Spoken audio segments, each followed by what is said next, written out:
Hello, I'm Ralphie. Hopefully you've clicked this video in the hopes of learning about Blender, in which case you're in luck. I'm going to be showing you how to make this image on screen now.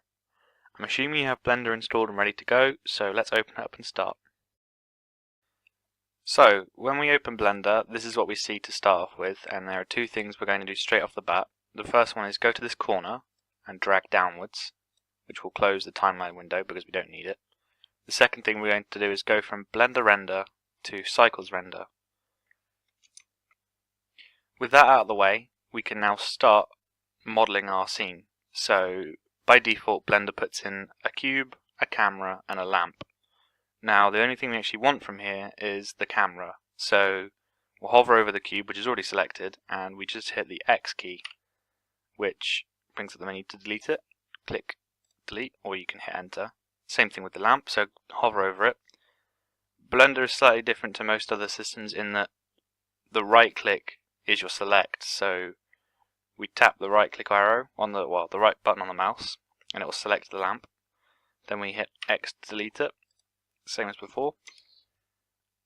Now we're going to add the circles from the original image into the screen. So to start off with, we'll either hit Shift A, or if you go over here, there are a list of primitives you can make, so UV sphere, or you could hit Shift A, hover over mesh, and then we want to make a UV sphere, and there it is. So we can zoom in with the scroll wheel, and if you click the center the mouse wheel on your mouse, you can then orbit around the object and see it from different angles. So this is in object mode, which is just the default when you create an object. So we're going to change this object so that it has these two bands, one on either side, which are going to be glowing, and then everywhere else is going to be glossy, sort of shiny effect. So the way we're going to do that is, with our sphere selected, we're going to head over to the materials menu here. We're going to create two new materials, so click new and then click plus, new. We'll name the first one gloss, because that's the shiny material. And then we'll name the second one glow, because that's the one that's going to be glowing. Now, with our sphere selected, we want to move into edit mode and basically paint over the vertices we want to be glowing and which ones we want to be glossy. So the way we get into edit mode is we hit the tab key on our keyboard, and now we are in edit mode. And within edit mode, you can either edit based on vertices, so if we edit on vertices, we can select individual points on the sphere, or we can change to edge mode, so we can select lines along the sphere. And finally, the one we're going to be using is face mode, so we'll be able to pick out individual faces on the sphere. So what we want to be able to do is select a ring around the object, and the way we'll do that is simply holding the Alt key and then right-clicking. Right-clicking. So we'll take that one. In fact, this is a good time to mention this. If you're using a full-sized keyboard and you have a number pad, you're good to go. If not, if you're using a laptop or any other keyboard with no number pad, you need to do this. So head over to File, User Preferences, Input, Emulate Numpad. And what that does is it remaps the number pad to the top row of number keys along your keyboard. It's just one of the oddities of Blender. So with that in mind, we want to look at the object from the side on, and the way we do that is we hit the 1 key. So now we've got the object in side on view, but you can see it's bulged, and the reason is because we're in perspective view, which means that we're looking at it as if a real human being with two eyes, and we get the perspective bulge when it comes up to the center. So we want to move into isometric mode. So the way we do that is we hit the 5 key, and you can see now the object is sort of flat and we don't have that depth of perspective, which is quite useful in this instance. So we've got this one band here, and we want to make that one glow, so we'll make it glow. And then we'll do the same, so that's 1, 2, 3, 4. So this band here, we'll make that one glow as well. But you can't really see the difference between glow and gloss at the moment. I mean, there's absolutely no difference. So if we just head down to settings, viewport color, we'll make gloss be a sort of grey color, and we'll make glow be any color. We'll make it green. Why not? So now we can clearly distinguish which parts of the object are going to be glowing and which parts are going to be glossy. And that doesn't actually affect how the object looks to us. We have to figure that out later, but it's setting up a framework. So one more thing we'll do on the sphere is we'll head over to this mode with the spanner. This is called the modifier screen. And we'll also go back to object mode. So tab again to go back to object mode. And from here we'll go to add modifier, subdivision surface. Now what this does is it allows us to control how many. So subdivision splits each face into 4 smaller faces in order to get sort of a higher resolution mesh. So we could increase the number of times it does that, like that. And you can see the squares are getting smaller and smaller and smaller.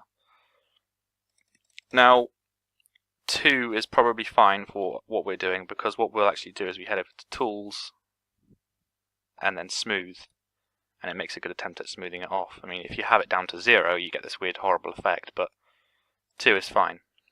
But we'll actually leave that at 0 here, and then render will be 2. So the difference is view is what we're looking at now, and then render is what happens when we actually take the photograph later on. So to make it run faster, so we're not constantly drawing out high definition circles, we'll leave it at 0, but then we'll leave it at 2 for render, so that when we actually try and make the image they'll come out really nicely. So that's all we need to do for the sphere, so we can drag it down and out of the way. So the way we're going to do that is have it in object mode, select it, and then press the G key, and that moves it into grab mode, and we can move it all around.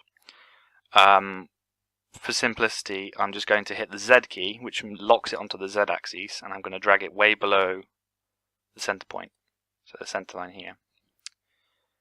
Cool. Now you'll notice that this cursor thing is the 3D cursor, and it's sort of off-centered now. That's just because I've inadvertently clicked somewhere and it's gone to that direction. But we want it back on the cross lines here at 0, 0, 0. So the way we're going to do that is we're going to hit Shift S, cursor to center, and that basically moves the cursor back into the center of the grid, which is useful because when you place new objects, they place on the crosshairs. So the next object we're going to be making is the floor, simply enough.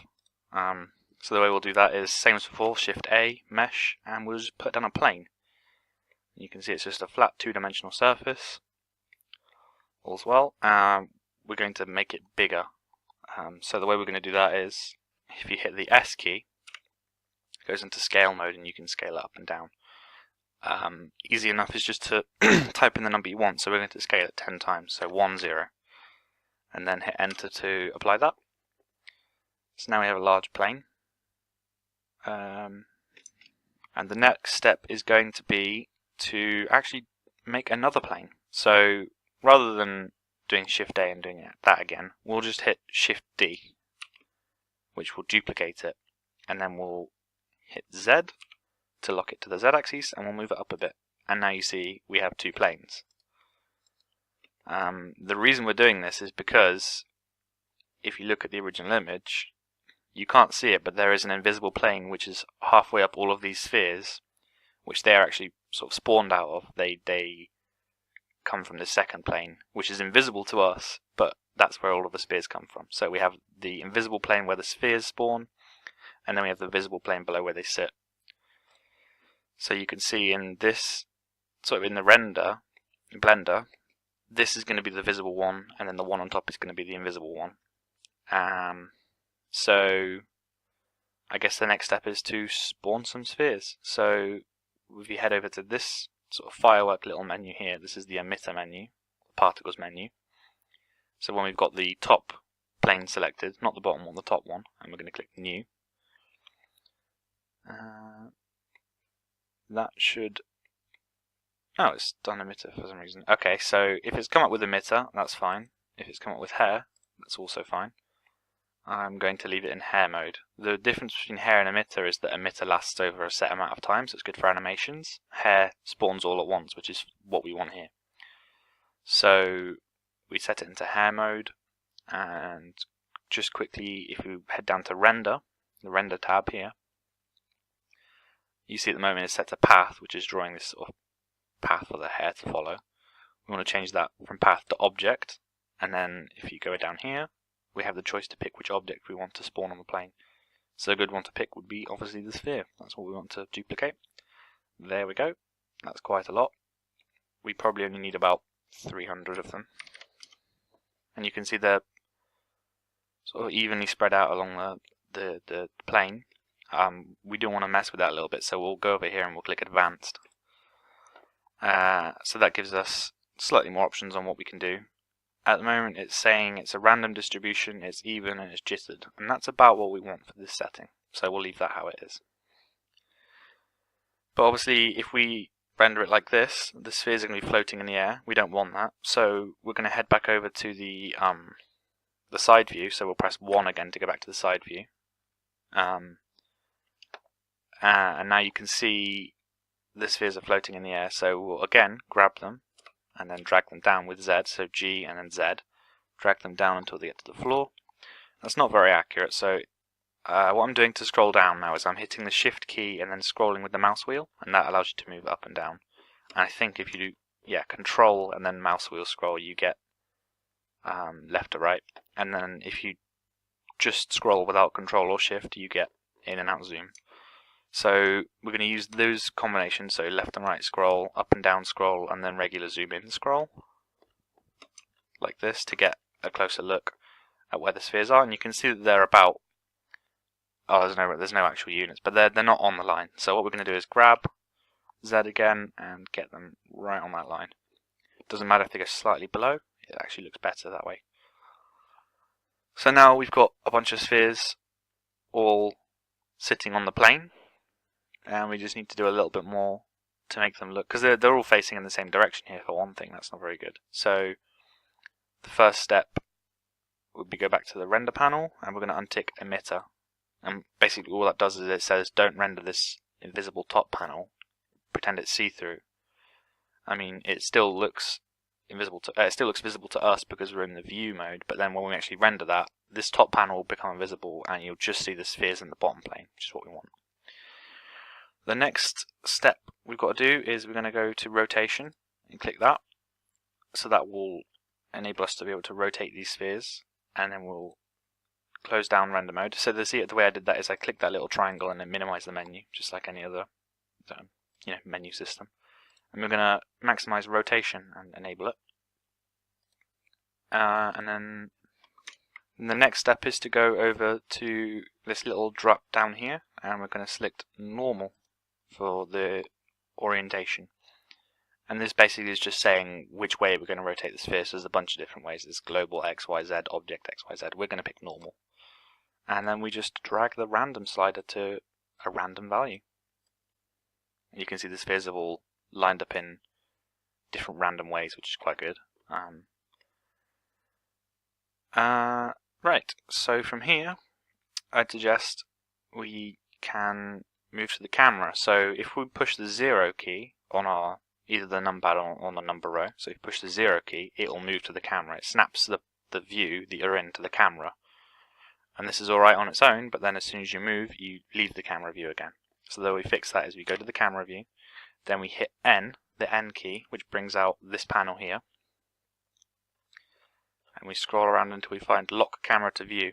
But before we do that, we're going to zoom in a little bit so that the camera view occupies most of the screen. Lock camera to view, close that panel again with N. And now you see when we actually drag the view around, the camera moves with it, which is quite good. So we'll use this method to place our camera. So let's move sort of closer in, find a good spot. It doesn't matter too much about the location, right? We're not done yet. But let's just say here, for example. And what we're going to do now is move into preview mode, which makes a sort of a rough copy of what the render is going to look like and does it in real time. So the way we move into sort of preview mode is Shift Z. So if we hit Shift Z, you can see it takes a little bit of time to figure it out, and then it starts rendering what it's going to look like. At the moment it looks like a bunch of sort of clay, and the reason we've done that is because we've applied materials, but we haven't actually defined what the materials are. You can also see that the background is this sort of horrible uniform grey, which we're going to get rid of in a minute. But that's what I just wanted to show for now, is that you can move into render mode and see what it's going to look like at the moment. So let's start by removing this grey background lighting. So the way we do that is we head over to this globe panel, world, and then we're just going to take this colour and drag it all the way down to black. You can see that gets rid of the light, which is actually a good. So there's a jump cut. I've just been to have lunch and I'm back. So getting back to what we were on before, we've just removed the light and we are now going to put in our own light. The way we're going to be doing that is we're going to head over to the materials panel and give the spheres, the glowing material on the spheres, light. So the first step I'm going to do here is I'm going to hit the T key, which will get rid of that side panel there because we don't need it. I'm going to head over to the corner where the first thing we did was remove that timeline panel, and we're going to drag to the right. Splits our view into two, so we've now got one rendered panel and one preview panel. We don't want that, so we're going to head over to this. So head over to that panel and click hover over here, and we're going to go to the node editor, which is where we will assign materials. So if we click on node editor, and we're going to hit N to get rid of that useless panel there. The next step we're going to have to go back to is, if you see up here, this is our object browser. So up here we have the different objects in our scene. So we've got the camera, the planes, and then the sphere. So we're going to click on the sphere, and now we get this view appear here. That's slow because I'm rendering, so I'm going to stop rendering. So we get this view here. Now we're also going to head back to here, back to the materials panel, and at the moment we've selected glow, and this is what glow is defined as, so it's a diffuse shader. And what diffuse is it's like clay. It absorbs all the light that goes in towards it, and then it doesn't reflect in the way we want. So what we're going to do is we're going to change that material to emission. So if we hit delete, oops. Okay, I just accidentally deleted both of them. So if we hit Ctrl Z, it brings it back. Turns out I had both of them selected there. So if we select the diffuse shader and then hit delete, it gets rid of just that one, which is what we want. And we go to add and then shader, which is where the list of our shaders are. So at the moment we'll click emission, and we'll pop that there. And it's quite intuitive. We're just going to take this output and we're going to put it into surface. There's a couple of settings here. Strength is how much light is coming out of the emission shader, and color is what color the light is. So if we just render this straight as it is, what we'll see is the only material that's changed is the bands, and they're now emitting light. But you'll notice that the floor and the actual spheres, they still are set to diffuse and they're absorbing light. So with that in mind, we'll change the gloss material here. So stop rendering that, change over to gloss, and we're going to make gloss from a diffuse. We're going to change it to be, again in shaders, glossy. Where did that go?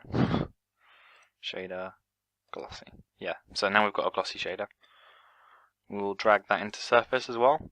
The different things here, so surface is the outside of the shape, and then volume is for when you're doing, like if you were going to do fog or clouds or smoke or something like that, the light travels through the inside of the material, and that's why that's there. And then displacement is for doing like bump textures and stuff, but we're not going to be doing that. So we have glossy. You don't need to worry about this very much, I've never used it. That is to change the color, so if you were going to do, for example, like a tank might have glossy, but it would be green glossy because it would have a camo material or something like that. So that's where you change the color. We're going to leave it as white, and it doesn't matter that it's white because it's reflecting light and it's not changing the color. So white will appear grey, will appear black to us. So the only one we want to mess with is the roughness value. And what this does is it changes how clear the reflections are in the light. So if you have the roughness at 1, you'll get really vague, blurry reflections. If you have it at 0, you'll get mirror images. So we want to go pretty low in this. I think I have the number written down here. We want it about 0.006, so very low. 0.006. It's worth saying you can also drag it with the slider, so you click and just drag. Or if you want to click and drag with the slider but you want more precise values, if you hold down shift, it moves it a little bit either way at a time. So put it back down to 0.06. So now if we go back into render mode, we'll notice it's pretty much the same as before, but if you look at the spheres, they're now going to be reflecting all of the other spheres in the scene, which is a start. Now we're going to do pretty much the same thing to the floor, only with a slight difference. So let's select the floor. I think it will be plane rather than plane 01.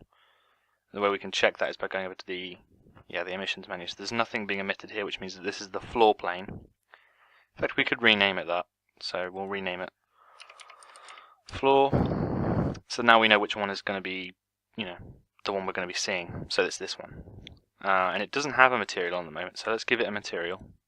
We can call it the floor material. Doesn't really matter, but we'll call it that, why not? And for this one, see, you could just drop down a gloss, the same as the spheres, and it looks alright. But I found from experience that if you look at my finished render, there are two separate sort of effects going on here. One of them is this, it's still reflecting light. You can see it's still reflecting light here, but it's doing it in more of a blurry way. And then if you look sort of here, it's reflecting light and it's doing it very neatly with a very low roughness value. So what we've actually done here is mixed the two materials on top of each other. And I'll show you how to do that. So first step will be to get rid of the diffuse, and we're going to replace it with a shader, but the shader we're going to use is the mix shader. So it does exactly what it sounds like. It mixes the two shaders together. So we'll clip that to the output, and then on the input to that mix shader we're going to have two gloss shaders, one with a very low roughness value and one with a slightly higher roughness value. They're both going to be pretty low because it's emulating sort of a glossy floor, but one will be lower than the other. So let's pop one into there, one into there. It doesn't so much matter which way they go round as long as you've got one in each. And I have some values written down for that as well. So one of them is going to be 0.01, so we'll make this one 0.01. 0.1 for the roughness, and this one is going to be 0.05. And the caveat being, if we were to just do it like this, we would get this factor shader is at half. So what it would do is it would take half of this and smush them together. So we would end up with a single gloss shader with a roughness of what, 0.03, which we don't want. We want some way of controlling this factor shader based on whereabouts in the image it is. So where on the surface of that plane determines how much of this shader versus how much of this shader you get. And the way we do that is using a texture. So I've tried with a few different textures. Musgrave works alright, but I find Wave works better, and I have written down some values to get this to work pretty well. So we take the factor output and we put it into the mix shader, and then what we're going to do is just use these values that I've got because I know they work. So the scale is going to be about 11.3. The distortion is going to be 17. The detail is going to be 10.4. Oops, 10.4. And the detail scale is going to be 7.8. Those are just values that I know work. You don't have to do this. I'm just going to do this to illustrate what it will look like. I'm going to unplug this glossy shader and I'm going to add in a second emission shader. So instead of mixing two glossies, we'll be mixing a glossy and an emission. And I'm also going to hide the spheres for just a second, and then you'll see why in a second. So if I now render it, that's the effect we're getting. So you can see we're getting this. The emission shader is the top one, and then this glossy shader is the bottom. So this shows you where the mixture will be between the shiny and the slightly less shiny. Cool. Okay, so this is also useful for when you're doing, if you were to make procedural marble. I mean, you'd have to do something else to it, because if you look at it, it's just straight rows. But on a small scale, it works fine. So I'm going to change back to the. I'm going to get rid of the emission shader, and I'm going to glossy back in. So that was just to show what it looks like in terms of the rendered image. So I'm also going to put the spheres back, and And the next thing we'll try and do is we'll make these spheres have different colors, because monotone white, it looks alright, but it doesn't look very good. So head back to the sphere,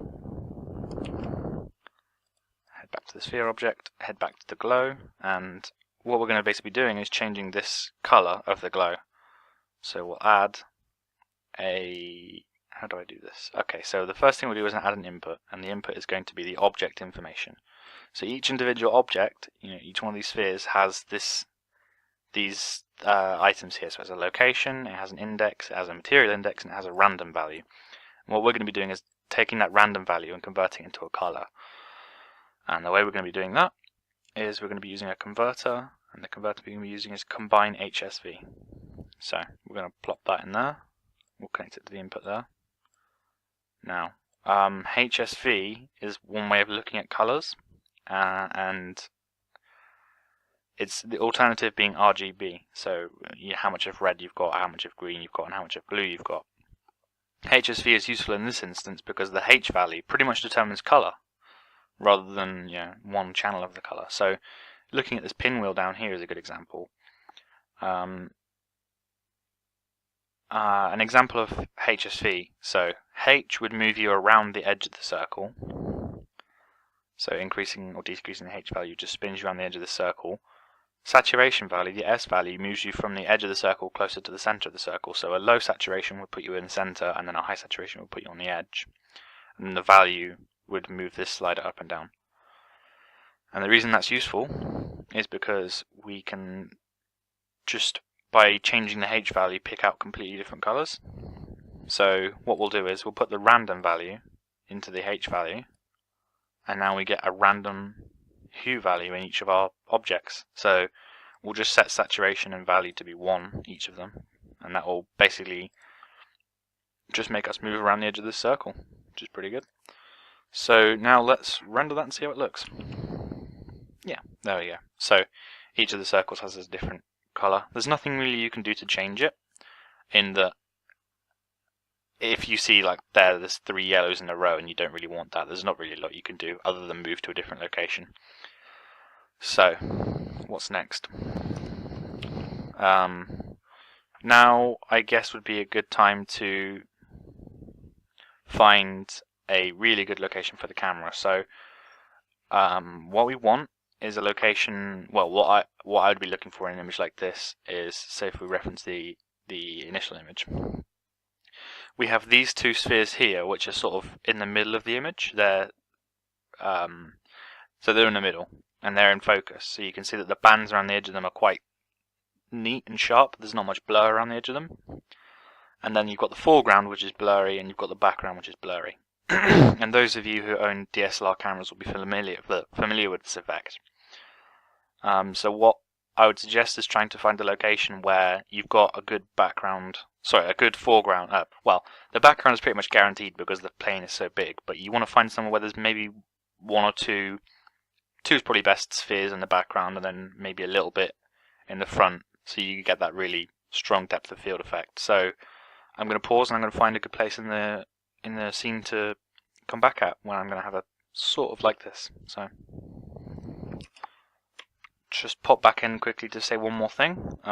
If you found something which you think looks alright, but you're not entirely sure about it, you should head over to the camera in the objects, and then it's got its own little camera menu. And then this value here, the focal length, you can adjust that. And it will zoom the camera in and out, but it also has the effect of changing the way the image looks fundamentally. So I'm going to try and lower mine to about 25 and find an image that fits there. So about like this. And then another thing is, if you want to fine tune the camera's position, if you head over to this object tab here, this box, you then get a set of really precise controls on the camera. So the location and rotation are important, so you can move it backwards and forwards, up and down, and you can also tilt it up and down and to side. Another interesting point would be to say that you want to leave slightly less of it. You want to leave about that much gap on the top of the image, enough that you can tell that that's where the horizon is, but not too much that you've got a huge amount of blank space. So this is about what I would leave for the horizon. And once again, I will actually come back and find a decent place. So Okay, I'm back, and I think I found a location which is pretty good, so let's render it and see how it looks. Just wait for that to kick in. So as you can see, there's quite a lot of purple and pink in the image, which is, I don't know, I kind of like to have a decent balance of colour, but it's not that bad. I mean, it'll be alright. I mean, most of this will blur out in the background. You have two purples right next to each other, which is unfortunate, but there's not really a lot you can do about it. And I like the location. So, the next step is to change the depth of field. So, what this refers to is, in fact, no, the first step will be to change the focal length. So the focal length is the point in the image at which everything's in focus. So we want our focal length to be somewhere around this length, this distance here. Bearing in mind, the only factor that changes it is how far away from the camera it is in the direction of the camera. So an object here and an object here, as long as they're at the same distance from the camera, will have the same focal point, focal length. So the way we're going to do that is we're going to go into the camera, we're going to click limits, and limits basically displays a cross which can be changed in length from the camera by sliding this slider around here. So the distance slider slides that cross backwards and forwards. So we'll head out by, I tapped 0 by the way, forgot to mention, I tapped 0 to move it out of the camera view. And now we can see our scene, where our camera is. So we'll take the distance of this and we'll put it somewhere around there so that it's in between those two. In terms of distance, they'll both probably be in focus. So with that being done, we can pop back into here, and we're going to click this thing here that says radius, and we're going to click f-stop. And I don't know why you have to do this, you just kind of do. And that brings us to this f number. And again, if you have a DSLR camera, you'll be familiar with f-stops and f-numbers. And Blender's a bit unrealistic in that to get a good depth of field, we're going to have to take it lower than any camera normally would. So my camera, the lowest depth of field it can do is 2.8, I think. I know like more professional lenses will go down lower, but we want to be down like 1, which is not very realistic, but it gives the best effect. So if we put it on, you'll see what I mean. In that this foreground object is blurred out, these two objects are in focus, and then these objects in the background are blurred out. And we could take it to the extreme, we could take it down to 0.1, in which case literally only that very thin line is in focus and everything else is just completely gone. But that doesn't look very good. So I think 1.1 was a good number, so we're back to that. 1.1.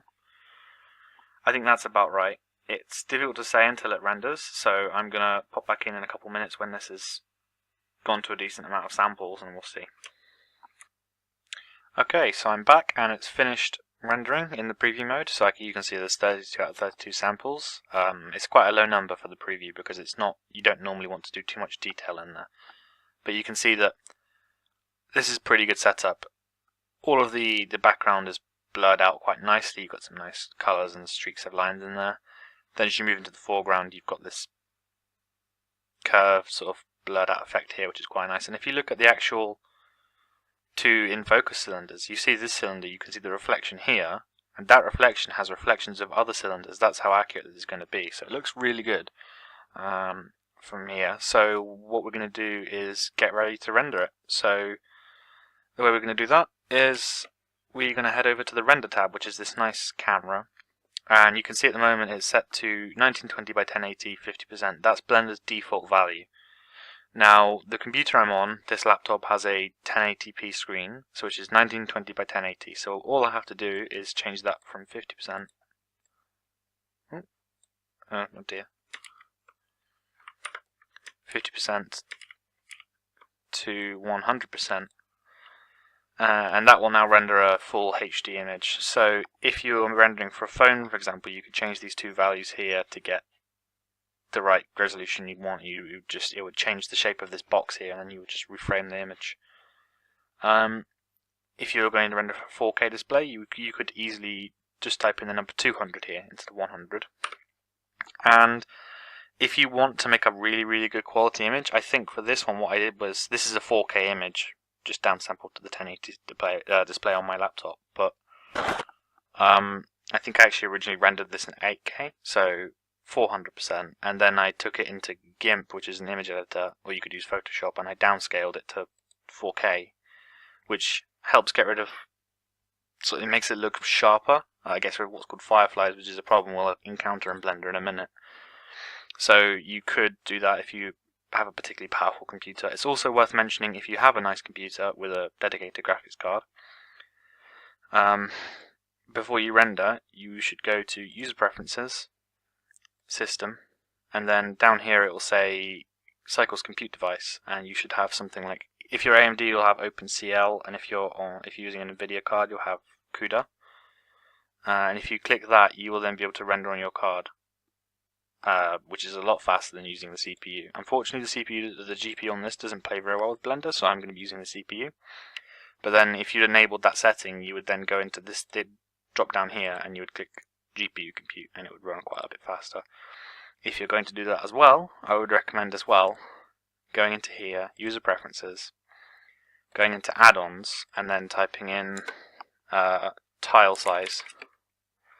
And you can see I've got it enabled here, but basically this is a built-in Blender add-on, which is for some reason disabled by default. And what it does is it works out the optimum tile size to render the fastest, because CPUs and GPUs require different. CPUs like small tile sizes and GPUs like big tile sizes. It's just another caveat of using Blender. So if you're going to be rendering on the GPU, which I suggest for this project, then go ahead and change now. I said the resolution, you can set that up, don't have to worry about that. Samples. So if you render with too low a sample, you'll get what are called fireflies, and basically what that is you'll have little stray pieces of light that shouldn't belong. They'll appear like little glowing dots on the screen, and it looks very bad. And one of the main ways you can get rid of it, unfortunately it's not the easiest way to get rid of it, is to just turn the render samples up. So there's no rule of thumb. I think I'm going to start with 512. If that's not enough, I might have to go higher. I'd imagine 512 will be plenty. And I'm also going to use what's called, I'm going to use progressive refine as well, which would help me with that. So I'll tick that for now. So I've turned the samples up to 512. I'm also going to put just a little bit of these two values in here, clamp indirect and clamp direct. I don't know the rule of thumb about how much you should use, but put some in, and basically that helps with fireflies as well. So now we're done with the sampling. Light paths. Bounces. So the minimum amount of this basically determines how far a light path can bounce before it dies. So if you were to have like a hall of mirrors, like we've got so many glossy different artifacts, we probably want to be able to have, what does this say here, maximum number of glossy reflection bounces. So it's 4. So theoretically a light path could leave an object, bounce again, and then hit the camera, and it'd be fine, but any more than that it wouldn't. And that's not very good, so we want to move that up to like maybe 7, so that we get more reflections. And we're going to turn filter glossy up a bit. We'll turn filter glossy up a little bit as well, and that will again help with fireflies. So that's the light path setting done. Get rid of that one. Performance. So you can see auto tile size is kicked in and it's worked out the optimum tile size. We've got progressive refine on, which means that basically instead of rendering each little block of pixels at a time, it's going to render the entire image one sample at a time over and over again. Which means that if it gets to the point where you think this is a pretty good image, I don't need to do any more samples, you can just stop it and it will be fine. The next one, we don't need that, yeah, so use spatial slits. Longer build time, faster render, so we can enable that, and that will hopefully speed up our render a little bit. And I think that's about it. So that being said, all you've got to do now is hit the render button. If you are using a full-size keyboard, you can hit F12 as well, and it will render for you. So I'm going to start that. I am going to walk the dog because this will take quite a while, and then I'll come back when it's ready. You can see this building BVH is basically just doing the subdivisions we set earlier with the spheres. And it will tell you how long each sample takes, so it's still on its first sample here, but I'll just hit through one of them to show you what's going on.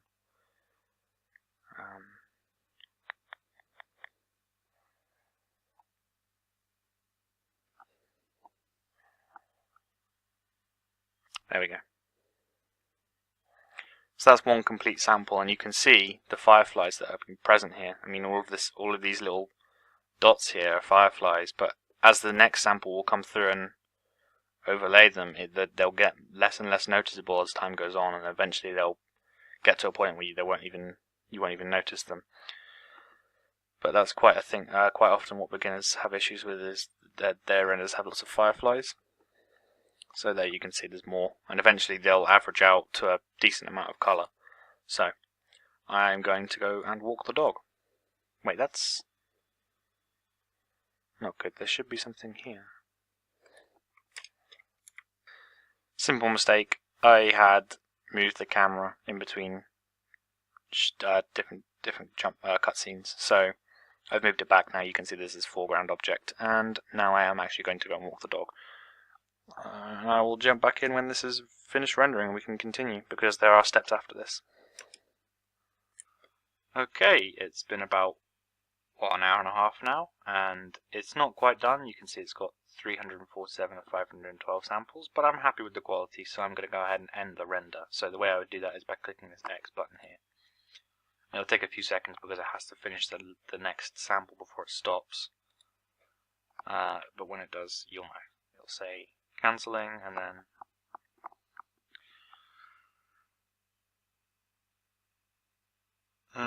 it might take its time. It actually ended just as soon as I did a jump cut. So anyway, this is the finished render. You can see there is still a small amount of fireflies around, but nothing too major. So the next part is basically just touching it up and making it look slightly better. And the way we're going to be doing that is using, again, the node editor, but this time we're going to be using it in a different way. So if we head back over to it, you can use the node editor, as we've done before, to make materials, or you can use it in, it's called compositing mode. So if you go down to here and you click this little picture icon, okay, yeah, it brings you into compositing mode, and you then need to click use nodes and backdrop.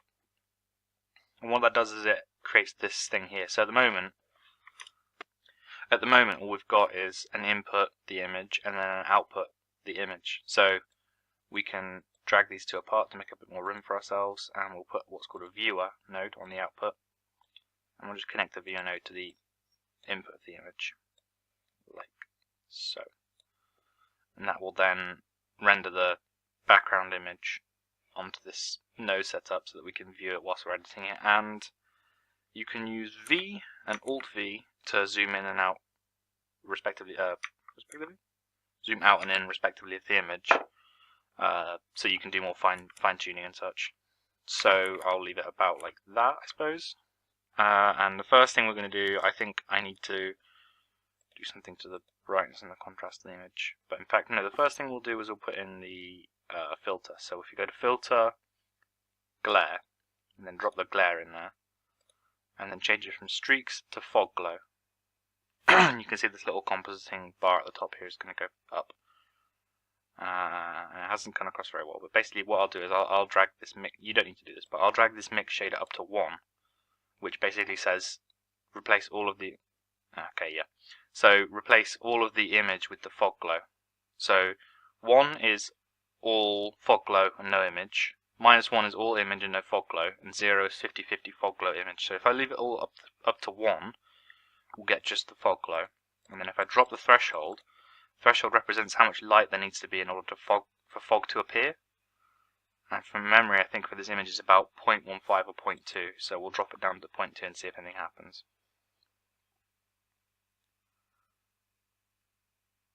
Yeah, there we are. So you can see that when the threshold is 0.2, certain parts of the image are bright enough to actually cause fog to appear. But that's not quite what we want. We want a little bit lower. So let's do 0.15 and see how that goes.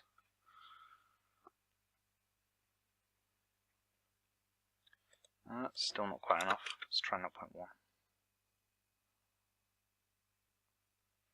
That's slightly better. Yeah, I can still do slightly better than that. Let's do 0.5. See, that's probably too low, but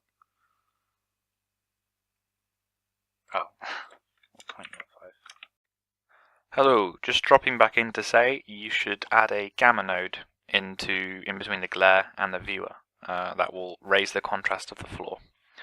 I'm re-recording this because I lost the original footage and it doesn't make much sense without it.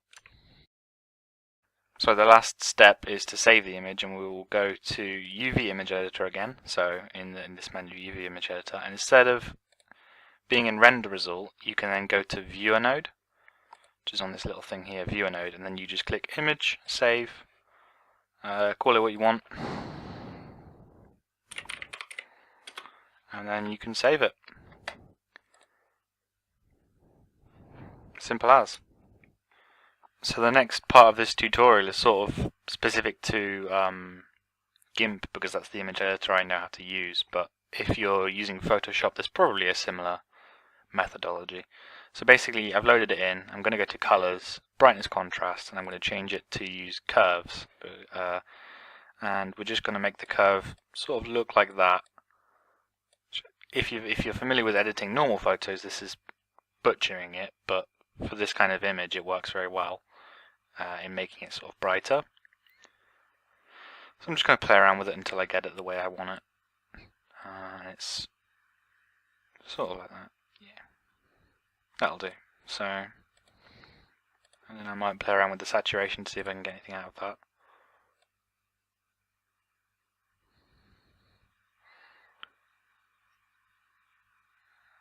And have it like that, and then the saturation. No, that's too much. I'll leave it like that.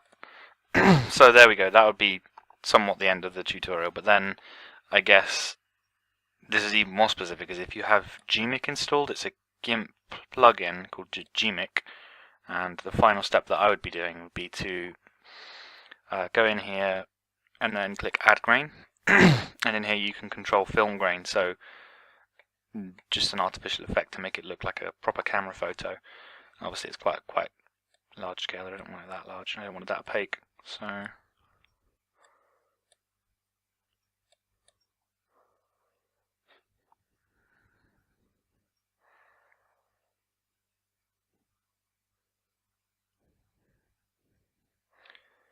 yeah, that's probably about right. So I'm just going to apply that.